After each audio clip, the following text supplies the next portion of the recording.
What's up, guys?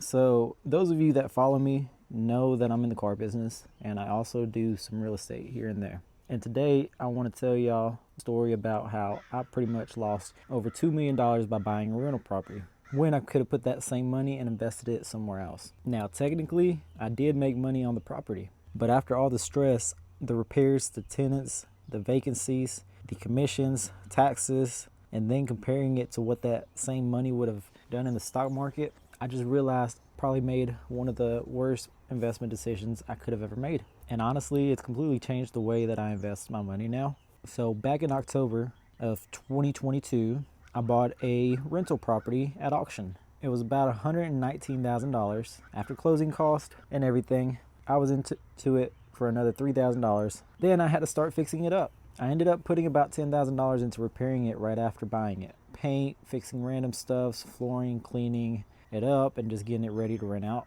Once it was ready, I rented it out for $1,200 a month. The first tenant stayed there for about a year, so during that first year, I brought in about $14,000 of gross income. At the time, I thought everything was going pretty good, but then when the first tenant moved out, and this is a part that people don't realize about rental properties, every single time someone moves out, there's usually damage, repairs, cleanups, months where the property is not even making any money at all. After the first tenant moved out, I ended up putting another $7,000 into the property. Did more repairs, more cleanup, more money just going right back into the house. At one point, I thought about just selling it for $150 and just being done with it, but instead, I ended up changing my mind and I rented it back out. This time I ended up hiring a property manager who, just because I didn't want to deal with all the headaches of getting calls and collecting the payments. So the property ended up renting for $1,500 a month. I was paying the property manager around $150 a month. So realistically, I was only getting around $1,350, and that was before insurance and everything else. This is where stuff just went downhill.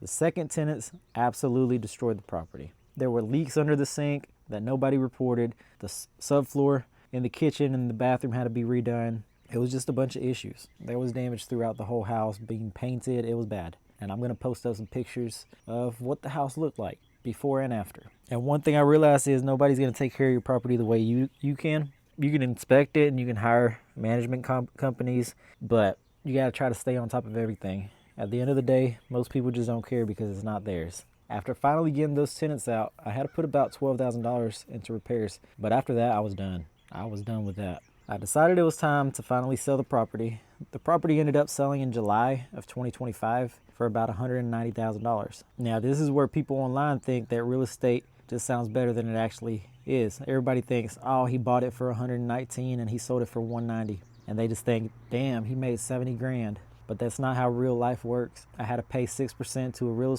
real estate agent just for commissions, just to sell the property, which was about $11,000 just gone immediately. Then I had to pay capital gain taxes on the profit. And then you got to add insurance, repairs, vacancy, management fees, and everything else. Realistically, I probably made about 20 grand in almost 3 years of owning it. And honestly, when I think about all the stress, the inspections, the repairs, tenant issues, phone calls, leaks, management problems, evictions, it's just not worth it. The craziest part is the property wasn't even rented the whole time. Out of almost 3 years of ownership, the property actually only produced about 2 years of rent. There were a few months where it wasn't rented due to repairs. So a lot of the time, the property was just costing me a lot of money instead of just making me money. And that's when I started comparing it to the stock market. At one point, I had about $140,000 tied up into this property.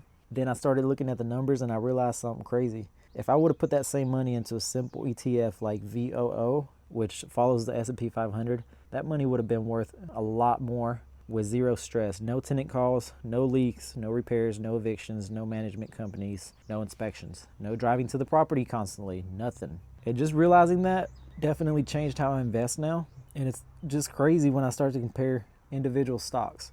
Now, if I would have put that money into Nvidia instead of the rental property, it'd be worth over $2.3 million today. And even if I didn't want to go into something risky like Nvidia, just going with Google, it would be worth about $580,000. So that's a massive loss of opportunity. And that's something that people don't think about even when they tie up money in real estate. It's not just about whether you make money. It's about whether your money could have performed better somewhere else while still requiring way less work. Now, don't get me wrong, okay? Because real estate has helped me out a lot in my life. I've been buying property since I was 18. First property I bought was an old beat up shack. I paid $8,000 for it, fixed it up a little bit, lived in it for about a year, and I sold it for double what I paid. Then I bought another house that I lived in for a few years, and when I sold it, I made $50,000 in equity, and I put that into another house. So I've flipped homes before. I've bought them, I've fixed them, I've rented them out, I've sold them. I've done multiple real estate deals over the years, and usually when I would flip a property, I would make anywhere between 20 to 40K. But now that I've been spending more time investing in the stock market, I just realized something. You can take that same $100,000, $150,000, and make more or the same amount without having to stress or having headaches about rentals. So after I sold this property, I ended up putting $100,000 into the stock market. And I honestly haven't checked it much because I'm trying to leave it there long term. During the first few months, I was tracking it. And during that time, I noticed the account was going up about $2,200 a month. And that right there just changed my mind. Because with the rental property, I had $140,000 tied up, and I was just making $1,000 a month. Meanwhile, with the stock market, it could have been way better. So now, most of my investments are just going into the car business or the stock market. Currently, I'm about medium risk in the stock market. I do 50% ETFs and I do 50% individual stocks. And honestly, stock market has been the best performing investment I've ever had. But just because you invest, your investments make money on paper does not mean that it's actually worth it. You have to factor in stress, you have to factor in time, you got to factor in headaches. And for me, real estate properties are just not worth it anymore. Now, I know there's money to be made in real estate, but personally, I think I'm going to focus on just the car business and the stock market. But if y'all want another video like this where I get to tell y'all what that $100,000 is making that I ended up putting into the stock market when I sold this house, comment below. Let me know.